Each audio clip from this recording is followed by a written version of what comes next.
अस्सलाम वालेकुम। खैर, जब मैं 6-7 साल का था, रात रात को डर के उड़ जाता था और मैं मेरी अम्मी को नहीं बताता। और इतना ही नहीं, मुझे ऐसा लगता था कि कोई मेरा नाम से मुझे पुकार रहा है और वो आवाज़ एकदम क्लियर आती थी। अब मैं इतना डरता था कि मेरी अम्मी मेरे बाजू में ही सोए होते तो मैं उनको उठा नहीं पाता था। मैं चादर ओढ़ता था और मैं एकदम पसीने में तरबदर हो जाता था और वो रात कैसी गुजरती थी वो बस मैं ही जानता हूँ। और ये सिलसिला रुका नहीं। फिर क्या होगा कि हमारे घर में जो वॉल थी, उस वॉल पे मुझे ऐसा लगता था कि मतलब कोई खड़ा हुआ नजर आता था और अलग अलग साए नजर आते थे। उस टाइम तक मैं इतना ज़्यादा खौफजदा हो गया था कि एक दिन मैंने मेरी अम्मी को सब बता ही दिया। मेरी अम्मी भी हैरान, उनको समझ में नहीं आ रहा है कि वो क्या करे। तब उन्होंने मुझे मेरी नानी के पास लेके गए। वो दिन था जब मैंने पहली बार मेरी नानी को इस अंदाज में देखा था।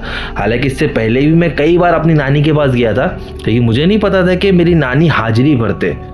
लेकिन उस दिन मुझे डर भी लगा और मैं हैरान भी होगा कि ये क्या है, क्योंकि मेरी नानी वहाँ बैठे तो थे, लेकिन मैं फील कर रहा था, मैं देख रहा था कि वो मेरी नानी नहीं है। उनका हाव भाव, उनके बैठने का तरीका, उनके बात करने का तरीका पूरी तरह से बदल गया था। जब मेरी अम्मी उनसे बात कर रहे थे तो उस टाइम पे वो ऐसा बात नहीं करते जैसे कोई अपनी बेटी से बात कर रहा है। वो एकदम अलग तरीके से मेरी अम्मी से भी बात कर रहे थे। उन्होंने मेरा इलाज कर दिया और मेरा रात को डरना और ये सब चीज़ें बंद हो गई। फिर धीरे धीरे जब मैं बड़ा होता गया था तो मैंने अम्मी से पूछा कि नानी के साथ वो उस दिन क्या हो रहा था।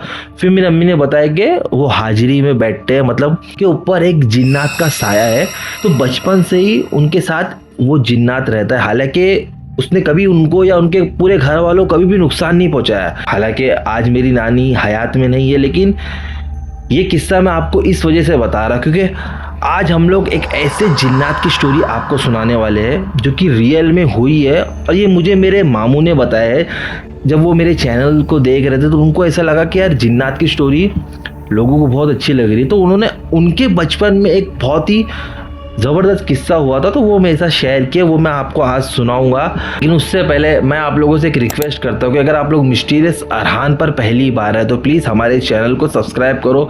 किस्सा अच्छा लगता है तो लाइक करो, अपने दोस्तों में ज़्यादा से ज़्यादा शेयर करो। खैर, ये किस्सा हमारे साथ शेयर किया है मेरे मामू ने, जो कि साउथ मुंबई में रहते हैं, मोहम्मद अली रोड पे। जब वो छोटे थे तो उन्हीं की बेटी चाल में सलीम कुरैशी नाम का एक शख्स रहा करते थे, जिनकी उस वक्त एज कुछ 56 से अराउंड 58 के बीच में ही थी। सलीम जी की उसी बेटी चाल में एक इतर की शॉप थी। उसके अलावा सलीम जी के परिवार में कोई भी नहीं था, वो अकेले ही थे। वो नमाज के एकदम पाबंद थे और वो एकदम साफ सुथरे रहते थे। खैर, सलीम जी के एग्जैक्ट बगल में एक नॉन मुस्लिम फैमिली रहा करती थी, जिसमें एक हस्बैंड वाइफ और उनका 2 बच्चे थे। तो एक दिन क्या हुआ कि सलीम चाचा नमाज पढ़ रहे थे, तो इतने में उनके घर में किसी ने दस्तक दी। अब जाहिर सी बात है, एक आदमी जब नमाज पढ़ता है तो वो अपनी नमाज तो तोड़ेगा नहीं। तो जैसे ही उनकी नमाज कंप्लीट हुई, वो क्या देखते हैं कि उनके दरवाजे में उनकी पड़ोसी खड़ी हुई है, उसकी गोद में बच्ची थी और वो बोल रही थी कि सलीम चाचा, मेरी बेटी को फिट आ गई, मेरी बेटी को मिर्गी आ गई और मेरे पति भी घर में है नहीं, आप देखो उसको कैसे क्या करना है, मुझे तो कुछ समझ में नहीं आ रहा है। तो उन्होंने कहा कि एक काम करो, यहाँ पर लेके आओ। उन्होंने उस बच्ची को देखे और पता नहीं क्या पढ़ के फूके, उसी पल वो बच्ची ठीक हो गई। वो औरत एकदम खुश हो गई। वो बोली कि मैं तो बहुत ज़्यादा डर गई थी सलीम चाचा, लेकिन आपने ऐसा क्या किया कि मेरी बच्ची ठीक हो गई। तो बोले नहीं, मैंने कुछ नहीं किया, तुम फिक्र मत करो, अपनी बेटी को लेके जाओ। अब वो औरत उठी, अपनी बेटी का हाथ पकड़ के उसको बस लेके ही जा रही थी, तो वो जैसी पलट के देखती है कि सलीम चाचा के एग्जैक्ट पीछे कोई आदमी था जो कि बहुत ही ऊंचा लंबा था, जो कि बैठने में ही अच्छा खासा लंबा दिख रहा था। वो शायद नमाज पढ़ रहे थे। तो ये देखिए हैरान हो गई, क्योंकि इसको पता था कि इनके घर में कोई और तो रहता नहीं है और वो जो शख्स बैठे हुए थे वो एग्जैक्ट सलीम जी के पीछे ही थे। तो वो अपनी आंख मसल के जब दोबारा से देखी तो उनके पीछे उसको कुछ भी नजर नहीं आया। तो एकदम हैरानगी से अपनी बेटी को लेकर अपने घर पे चले गई और वो पूरा दिन अपने पति का इंतजार करने लगी। जैसे उनके पति आए तो उसने कहा कि हमारी बेटी को मिर्गी आ गई थी, तो मैंने सलीम काका के घर पे लेके गई। तो उन्होंने पता नहीं वो मुसलमानों में जो पढ़ के पढ़ते हैं या जो भी उनमें करते हैं, उन्होंने फूके, फौरन हमारी बेटी ठीक हो गई।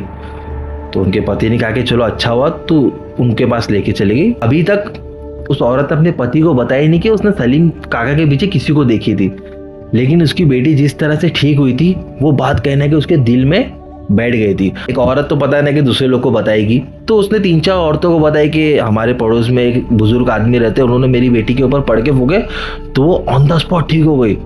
तब दूसरे लोग भी अपनी बच्चियों को लेके आने लगे, और सलीम चाचा तो बहुत ही शरीफ और नेक आदमी थे। वो सोचे कि अगर मेरी वजह से किसी का काम हो रहा है तो उसमें क्या प्रॉब्लम है। तो वो भी उन बीमार बच्चों पे फूकते थे और वो बच्चे अपने आप ठीक हो जाते थे, उसी पल ठीक हो जाते थे।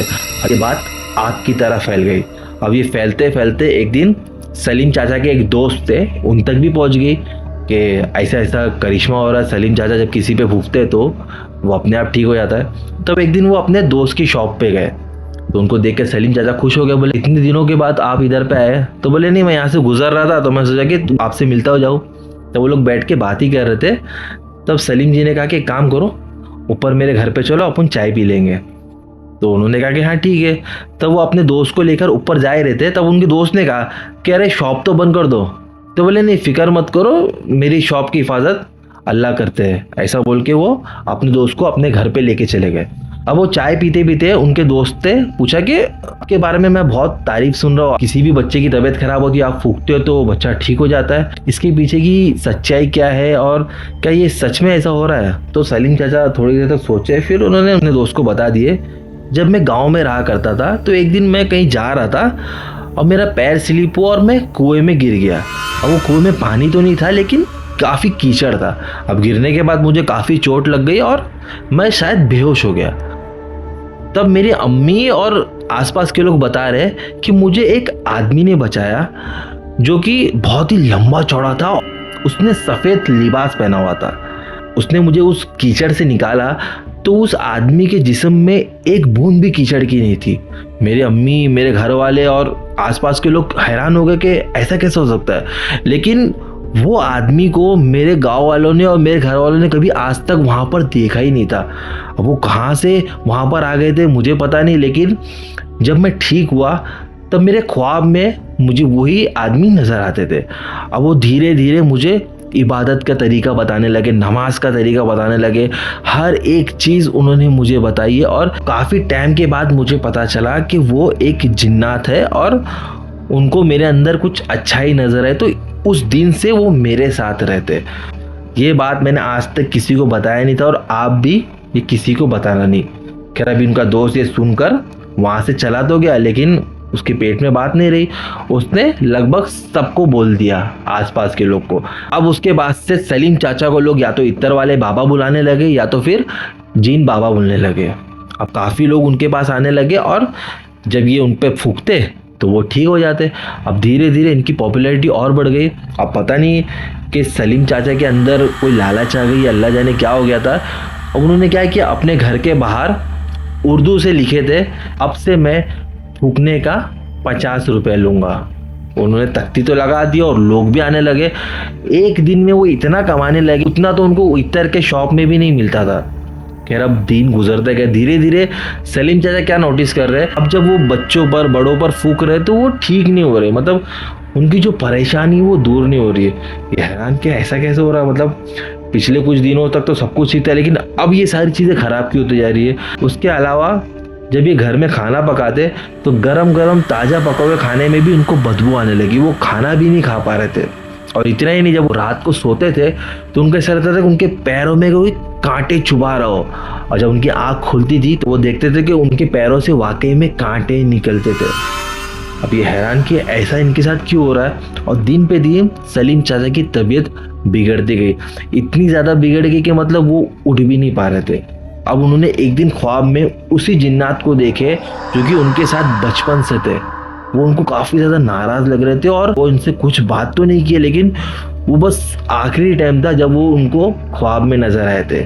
अब ये बात उन्होंने अपने दोस्त को ये बताया कि यार मैं तुझे जब बताया, उसके बाद जब मैंने लोगों को पैसे लेने लगे तो वो शायद मुझसे नाराज़ हो गया और इस वजह से मेरे साथ सारी चीज़ें हो रही है। हालांकि मैंने बहुत कोशिश किया लेकिन अब वो मुझे ख्वाब में भी नज़र नहीं आ रहा है। उनका दोस्त भी उनको क्या बोले। देखते ही देखते कुछ ही दिन में सलीम चाचा का इंतकाल हो गया। मौत की वजह क्या थी वो तो खैर किसी को भी नहीं पता, लेकिन कुछ लोग ऐसा कहते हैं कि उनके अंदर जो लालच आ गई थी, इस वजह से वो जिन्नात उनसे नाराज़ हो गया था, और जब उसने सलीम चाचा का साथ छोड़ दिया, धीरे धीरे वो अपने आप को संभाल नहीं पाया, वो बीमार हो गया और उनकी जान चली गई। अब आपको क्या लगता है वो मुझे आप लोग कमेंट सेक्शन में ज़रूर बताना। तो यार ये किस्से में इतना ही। मैं अपने मामू को दिल से थैंक यू बोलता हूँ कि उन्होंने हमारे साथ एक रियल किस्सा शेयर किया है। अगर आपके साथ कोई हॉरिफिक इंसिडेंट हुआ है तो इस वीडियो के डिस्क्रिप्शन में आपको मेरी इंस्टाग्राम की लिंक मिल जाएगी, वहाँ पर आइए, हमें फॉलो कीजिए और अपना किस्सा हमारे साथ शेयर करें। उसके अलावा मैं आपको अपना नंबर भी शेयर करूँगा, लेकिन उसके लिए आपको इंस्टाग्राम पर आना पड़ेगा। तो बस मैं मिलूँगा किसी नेक्स्ट कहानी के साथ। टिल देन, अल्लाह हाफिज़।